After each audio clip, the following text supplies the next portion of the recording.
Hello friends, आप सभी का स्वागत है। तो आज के इस वीडियो में हम बात करेंगे ईटीएफ के बारे में। कंप्लीट नॉलेज आपको देंगे। तो इसमें क्या क्या हम आपको बताएंगे कि ईटीएफ क्या होता है, ईटीएफ कैसे काम करता है, ईटीएफ किसके लिए सुटेबल है, कौन इसमें इन्वेस्ट कर सकता है, कैसा रिटर्न बन सकता है, या म्यूचुअल फंड से डिफरेंट कैसे है और स्टॉक से डिफरेंट कैसे है। ये दोनों को फीचर्स को मिला करके यहाँ पे ईटीएफ बनता है। तो ईटीएफ किन के लिए सुटेबल और कैसे आप ज्यादा से ज्यादा प्रॉफिट यहाँ पे जनरेट कर सकते हैं, यह सारा नॉलेज आपको इस वीडियो के माध्यम से मिलने वाला है। तो वीडियो लंबा नहीं हो जाए इसलिए हमने इसको दो पार्ट में डिवाइड किया है। पार्ट 1 में आपको मिलेगा कि ईटीएफ क्या होता है और ईटीएफ कैसे काम करता है। रिमेनिंग चीज हम पार्ट 2 में डिस्कस करेंगे। तो वीडियो में आगे बढ़ने से पहले सबसे पहले आप इस डिस्क्लेमर को सावधानी से वीडियो को पॉज करके पढ़ लीजिए।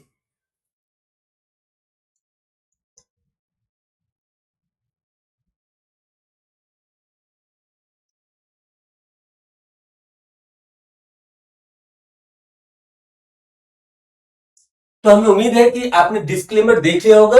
तो यहाँ पे यह सेबी के रूल्स रेगुलेशन के अकॉर्डिंगली यह देना जरूरी है, क्योंकि यहाँ पे हम आपको अवेयरनेस दे रहे हैं, जानकारी दे रहे हैं, इंफॉर्मेशन दे रहे हैं इसके बारे में। यह कोई रिकमेंडेशन नहीं है, डायरेक्ट रिकमेंडेशन नहीं है।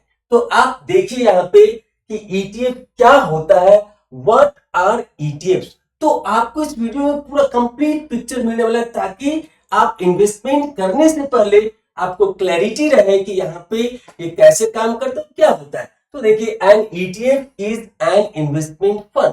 यह स्टॉक मार्केट में इन्वेस्टमेंट करने का एक तरीका है, यह एक फंड है जिसके द्वारा आप अपना इन्वेस्टमेंट को कर सकते हैं। दूसरा है, it's traded on stock exchange. तो बहुत सारे लोग जानते हैं कि स्टॉक एक्सचेंज पे नॉर्मली हम क्या खरीदते हैं, तो स्टॉक्स खरीदते हैं, कमोडिटीज में जाकर के वहां पे गोल्ड सिल्वर और भी कमोडिटीज आइटम खरीदते हैं। उसी तरीके से हम यहाँ पे ईटीएफ भी डायरेक्ट स्टॉक पे खरीद सकते हैं। और इसके लिए क्या जरूरी होता है, तो इसके लिए आपके नाम का या आपके फैमिली मेंबर के नाम का डीमैट अकाउंट होना चाहिए। तो अगर आपके पास डीमैट अकाउंट नहीं है या फिर आप नया डीमैट अकाउंट खोलना चाहते हैं, तो उसका लिंक हम आपको डिस्क्रिप्शन बॉक्स में दे देंगे। आप उसको यूज करके अपना डीमैट अकाउंट बना सकते हैं। तो आगे क्या है, इट्स सिमिलर टू स्टॉक। जैसा कि हमने आपको बताया कि यह स्टॉक की तरह ही यहाँ पे ट्रीट होता है, उसी की तरह हम बाई करते हैं, सेल करते हैं। आपको ईटीएफ का नाम पता होना चाहिए कि कौन सा ईटीएफ आपको खरीदना है, उसका क्या प्रॉपर कोड है, क्या उसका प्रॉपर नाम है, वह आप गूगल सर्च से भी निकाल के फाइंड आउट कर सकते हैं। तो इसके आगे क्या है, it combines features of mutual funds and stocks. बच्चों यहाँ पे दोस्तों मैं बता दूं आपको कि म्यूचुअल फंड्स एंड स्टॉक्स के फीचर्स को कंबाइन करता है। या कैसे करता है, तो अगर आप स्टॉक मार्केट में या म्यूचुअल फंड में इन्वेस्टमेंट करते हैं, तो आपको पता होगा कि म्यूचुअल फंड में आप जो इन्वेस्टमेंट करते हैं उसमें आपका यह राइट नहीं होता है कि म्यूचुअल फंड कंपनी कौन से स्टॉक में इन्वेस्ट करेगा। आपको वहां पे फंड देख करके किस टाइप के फंड में आप इन्वेस्टमेंट करना चाहते हैं आप करेंगे, लेकिन वह सारा फंड मैनेजर के ऊपर डिपेंड करेगा कि वो कैसे वहां पे खरीदता है, बेचता है, या उनके अधिकार क्षेत्र में आता है। आपका काम है सिर्फ म्यूचुअल फंड खरीदना। और जब म्यूचुअल फंड खरीदते हैं और फिर अगर आप उसको बेचने जाते हैं, रिडीम करने के लिए जाते हैं, तो वो कैसे होता है, तो आज अगर आपने बेचा तो कल आप वो कल आपके अकाउंट में या परसों होकर के या 2 दिन 3 दिन का टाइम लेता है, तब आपके अकाउंट में पैसा आएगा। लेकिन यहाँ पे क्या होता है कि ईटीएफ आप जस्ट लाइक स्टॉक ट्रीट कर सकते हैं। आपने ईटीएफ आज खरीदा, आज ही आपको प्रॉफिट हो गया, आज ही आप निकलना चाहते हैं, आप निकल सकते हैं।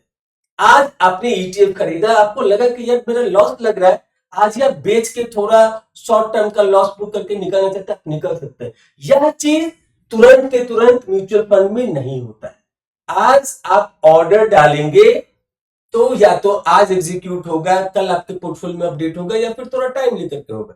तो ये बेसिक डिफरेंस है इसमें कि ईटीएफ में आपके पास यह अधिकार है कि आप तुरंत के तुरंत बेच सकते हैं, खरीद सकते हैं, आप उसके इंटरनल कंपोनेंट को देख सकते हैं। तो ये एक बेसिक डिफरेंस है। दूसरा कि यहाँ पे स्टॉक्स की तरह, ये तो हमने आपको बता दिया कि ये फ्लेक्सिबिलिटी है। दूसरा, म्यूचुअल फंड की तरह इसमें रिस्क डाइवर्सिफाइड होता है। यह भी काइंड ऑफ म्यूचुअल फंड है, बट ये डेली बेसिस पे आप ट्रेड कर सकते हैं, आप होल्ड भी कर सकते हैं, आप लॉन्ग टर्म के लिए, मीडियम टर्म के लिए, शॉर्ट टर्म के लिए इसे होल्ड भी कर सकते हैं। तो ये हो गया इसका फीचर। अब उसके बाद it offers diversification, liquidity and cost effective. यहाँ पे डाइवर्सिफिकेशन का क्या मतलब है कि आपने कोई बैंकिंग का स्टॉक खरीदा, फॉर एग्जाम्पल आपने एचडीएफसी बैंक लिया, ये सारा एग्जाम्पल है, ये कोई रिकमेंडेशन नहीं है। मैं स्ट्रिक्टली बोल रहा हूं कि यह मेरा रिकमेंडेशन नहीं है। तो मान लीजिए कि आपने कोई बैंक का स्टॉक खरीदा और किसी बैड न्यूज के कारण या फिर किसी नेगेटिव न्यूज के कारण या फिर मार्केट वोलेटिलिटी के कारण वह पर्टिकुलर स्टॉक, बैंक स्टॉक नीचे चला गया, आप वहां पे फंस सकते हैं लंबे टाइम। लेकिन जब हम यहाँ पे जाते हैं, इसमें ईटीएफ में जाते हैं, तो ईटीएफ में इसमें सिर्फ एक बैंक नहीं होता है, बहुत सारे बैंकों को मिला करके जो भी यहाँ पे ईटीएफ के अंदर आता है, तो वो आपको दिख जाएगा वहां पे कंपोनेंट। आप चाहें तो गूगल सर्च में डाल करके आप देख सकते हैं कि यह जो पर्टिकुलर ईटीएफ है या कौन कौन से बैंक, अगर बैंक ईटीएफ है तो कौन कौन से बैंक में यह इन्वेस्ट करता है। तो वहां पे एट ए टाइम अगर सेक्टर की गिरावट है तो सब थोड़े बहुत गिरेंगे, लेकिन अगर वहां पे किसी पर्टिकुलर बैंक स्टॉक के बारे में निगेटिविटी है तो वही पर्टिकुलर बैंक स्टॉक गिरते हैं और बहुत कम जर्क पड़ता है ईटीएफ के ऊपर, क्योंकि यहाँ पे और भी बहुत सारे बैंक के स्टॉक को मिलाकर के बैंक का ईटीएफ बनता है। तो इसीलिए यहाँ पे डाइवर्सिफिकेशन ज्यादा। अब जैसे फॉर एग्जांपल अगर अभी का करंट सिचुएशन आप लेंगे तो यहाँ पे आईटी के स्टॉक्स में पिछले 2-4 दिनों से पहले काफी गिरावट था, बहुत ही ज्यादा गिरावट था। तो जब पूरे आईटी के स्टॉक्स ही एक साथ गिर रहा है तो वहां पे ईटीएफ भी गिरेगा कंबाइंडली। लेकिन अगर कोई पर्टिकुलर स्टॉक गिर रहा है 5%, 7%, 10%, तो रिलेटिवली आप कंपेयर करके देख लेना कि जो भी आईटी के स्टॉक्स है वह जितना गिरता है या चढ़ता है उसके रिलेटिवली जो ईटीएफ होता है वह चढ़ता भी है आराम से, मतलब राइज भी होता है आराम से, और गिरता भी है आराम से, मतलब लो भी होता है आराम से। तो इसीलिए यहाँ पे ये वेल डाइवर्सिफाइड होता है। तो यहाँ पे रिस्क मैनेजमेंट के हिसाब से ईटीएफ एक अच्छा कंपोनेंट है इन्वेस्टमेंट के लिए। दूसरा क्या, लिक्विडिटी। जैसा कि हमने आपको बताया कि आप अभी बेचेंगे तुरंत आपको वहां पे लिक्विडिटी दिखने लगेगा, आप अपने बैंक में वापस ले सकते हैं पैसा। उसी तरीके से कॉस्ट इफिशियंसी। तो यहाँ पे अगर आपके पास अच्छा एडवाइजर है या फिर आप खुद से अच्छा रिसर्च करते हैं तो आप कंपेयर टू म्यूचुअल फंड ज्यादा प्रॉफिट जनरेट कर सकते हैं। मैं आपको इसके एग्जांपल भी आगे बताऊंगा कि आप म्यूचुअल फंड के रिस्पेक्ट में ज्यादा यहाँ पे क्या कर सकते हैं, तो प्रॉफिट जनरेट कर सकते हैं। तो उसके हिसाब से म्यूचुअल फंड में कॉस्ट आपको थोड़ा ज्यादा लगता है कंपेयर टू ईटीएफ, और ईटीएफ में थोड़ा लो कॉस्ट लगता है, यह भी एक इसका एडवांटेज है। तो इस तरीके से जब आप इन्वेस्टमेंट करेंगे किसी एक्सपर्ट के अंदर, किसी एक्सपर्ट एडवाइजर के अंदर, तो फिर आपको धीरे धीरे सारा पता चलेगा कि यह कैसे काम करता है। और साथ में अगर आपके पास एडवाइजर नहीं तो खुद से, अगर आप पढ़े लिखे हैं, खुद से आप रिसर्च करिए, खुद से उसको स्टडी करिए और फिर देखिए। तुरंत ऐसा नहीं है कि हमने वीडियो देखा तुरंत कल से इन्वेस्टमेंट करना शुरू कर दिया। आप पहले उसके बारे में जांच पड़ताल करिए, अच्छे से उसको ट्रैक करिए, 1 week, 10 days, 15 days, 1 month, 3 month, 1 year, तब जाकर के जब आपका कॉन्फिडेंस बने कि हाँ अब मुझे इन्वेस्टमेंट करना चाहिए, फिर आप उसमें इन्वेस्टमेंट कर सकते हैं, वो भी एक्सपर्ट के गाइडेंस के अंदर। अब देखते हैं कि how ETF works. ETF hold a basket of stock. जैसा कि हमने आपको पहले बताया कि अगर आप आईटी का ईटीएफ लेते हैं तो वहां पे सिर्फ एक कंपनी नहीं होगा, वहां पे टीसीएस भी होगा, इन्फोसिस भी होगा, परसिस्टेंट भी होगा, और भी बहुत सारे जो भी, तो वहां पे कंपोनेंट आपको दिख जाएंगे। तो वहां पे वेल डाइवर्सिफिकेशन है। अब आईटी सेक्टर में ही गिरावट है तो वहां पे गिरावट आपको ईटीएफ में भी दिखेगा। रिसेंटली अगर आप चेक करेंगे लास्ट 3 महीने 6 महीने का जो डिफेंस के लिए ईटीएफ है, तो डिफेंस का ईटीएफ कहां पे इन्वेस्ट करेगा, डिफेंस के स्टॉक में इन्वेस्ट करेगा। जस्ट मैं एक एग्जांपल के लिए आपको बताता हूं कि एक कंपनी का नाम है सोलर इंडस्ट्रीज। यह मैं फिर से आपको बार बार बोल रहा हूं कि ये मेरा स्टॉक रिकमेंडेशन नहीं है, as per the SEBI rules and regulation. यह सिर्फ आपको नॉलेज के लिए, स्टडी के लिए मैं आपको बता। सोलर इंडस्ट्रीज यह डिफेंस के स्टॉक के लिए जाना जाता है, और जब वॉर हुआ था तो प्री वॉर लेवल पे या फिर ड्यूरिंग द वॉर आप देखेंगे फरवरी मार्च के टाइम पे इसका जो लेवल था वो क्या था, 10,000, 11,000, 12,000 के रेंज में ट्रेड कर रहा था। अभी रिसेंट हाई उसके 18,000 के हैं। मतलब वहां से अगर रिलेटिवली कंपेयर करें तो 50% का रिटर्न। अब यहाँ पे जो डिफेंस का ईटीएफ है वह सोलर इंडस्ट्रीज में भी इन्वेस्टमेंट करती है। क्या समझे? सोलर इंडस्ट्रीज में भी इन्वेस्टमेंट करती, सिर्फ सोलर इंडस्ट्रीज में ही नहीं करती है, डिफेंस के और भी स्टॉक है, मजगांव डॉकयार्ड है, बीईएल है, बीडीएल है। तो आप देखेंगे वहां पे सारे कंपोनेंट दिख जाएंगे। तो लास्ट के 6 महीने में आप देखेंगे डिफेंस का बहुत सारा स्टॉक, कोई 30% चला है, कोई 40% चला है, कोई 50% चला है। मैं प्रीमियम स्टॉक की बात कर रहा हूं। तो इस कारण से जो ओवरऑल ईटीएफ का रिटर्न है वह भी reasonably compare to other ETFs बेहतर है। जिन्होंने जनवरी के टाइम पे इन्वेस्ट किया था उस समय 80-85 के रेंज में चल रहा था, और आज के डेट में उसका जो करेंट प्राइस है डिफेंस के ईटीएफ का, मैं बात कर रहा हूं मोतीलाल ओसवाल का डिफेंस का जो ईटीएफ है उसका एमओ डिफेंस कोड है, आप चेक कर सकते हैं। तो उसमें जब आप कैलकुलेट करेंगे तो 105 106 के करंट मार्केट प्राइस पे चल रहा है। तो जब आप उसको मेजर करेंगे उसके रिटर्न को, so near about it is 30-35%। तो आप सोच लो लास्ट 6 महीने में कौन सा ऐसा म्यूचुअल फंड है जो 35% आपको रिटर्न दिया है। मैं ये नहीं कहता कि हर एक ईटीएफ इसी तरीके से रिटर्न, लेकिन क्या है कि यहां पे डिफेंस के सेक्टर में रैली था, इसीलिए इसके ईटीएफ में भी रैली हुआ। क्योंकि ईटीएफ के अंदर है क्या, बास्केट ऑफ स्टॉक्स, और वो बास्केट, और जब वो स्टॉक चलेंगे तो ऑब्वियसली ईटीएफ भी चलेगा। तो इस कारण से लास्ट के 6 महीने में अगर बहुत सारे ईटीएफ को कंपेयर करेंगे तो उसमें डिफेंस के ईटीएफ काफी अच्छा परफॉर्म किए। अब फिर मैं थोड़ा सा बात करता हूं बैंक का ईटीएफ। सो बैंक के ईटीएफ भी अगर आप रेंज में देखेंगे तो जो बैंक निफ्टी 20 है उसमें अगर आप देखेंगे तो रिसेंट लो उसका 550 का था, 550, 551, और विद इन ए मंथ वो 600 के आसपास में अभी चल रहा है, 605, 602 इस रेंज में चल। तो वहां पे भी रीजनेबली अच्छा रिटर्न है। अब मान लो कि आपने एचडीएफसी बैंक ले लिया उसी टाइम पे, तो एचडीएफसी बैंक का कुछ खास रिटर्न नहीं है लास्ट के 6 महीने में, अगर आप एवरेज रिटर्न उसका चेक करेंगे तो। लेकिन उसके रिस्पेक्ट में जो बैंक का बीज है, जो बैंक का ईटीएफ है, वो ज्यादा बेहतर परफॉर्म किया है। तो यहाँ पे मेरे इन बातों को सुन के ऐसा नहीं कल जाकर के आप डिफेंस का ईटीएफ ले लिए, बैंक का ईटीएफ ले लिए, बिल्कुल नहीं।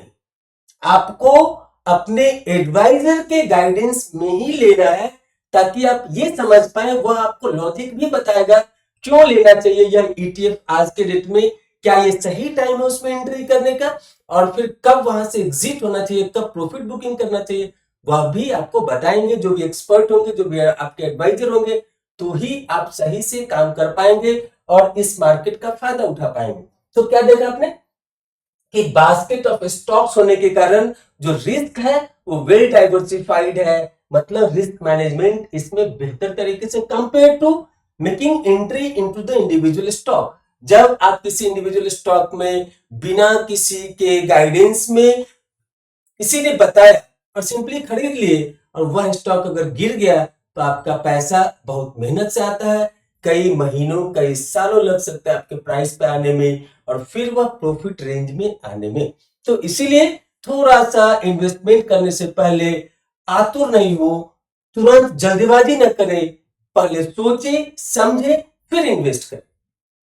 नेक्स्ट क्या है, most of the ETF track there corresponding index. For example Nifty 20 track Nifty 50 index. तो निफ्टी 20 ये क्या है, तो ये हमारा ईटीएफ है जो निफ्टी 50 के स्टॉक में इन्वेस्ट करते हैं।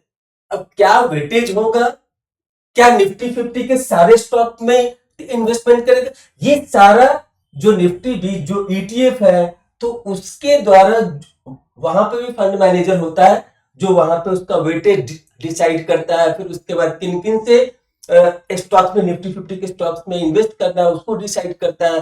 तो वो सारा राइट उनके पास होता है, आपके पास राइट है सिर्फ खरीदना बेचना।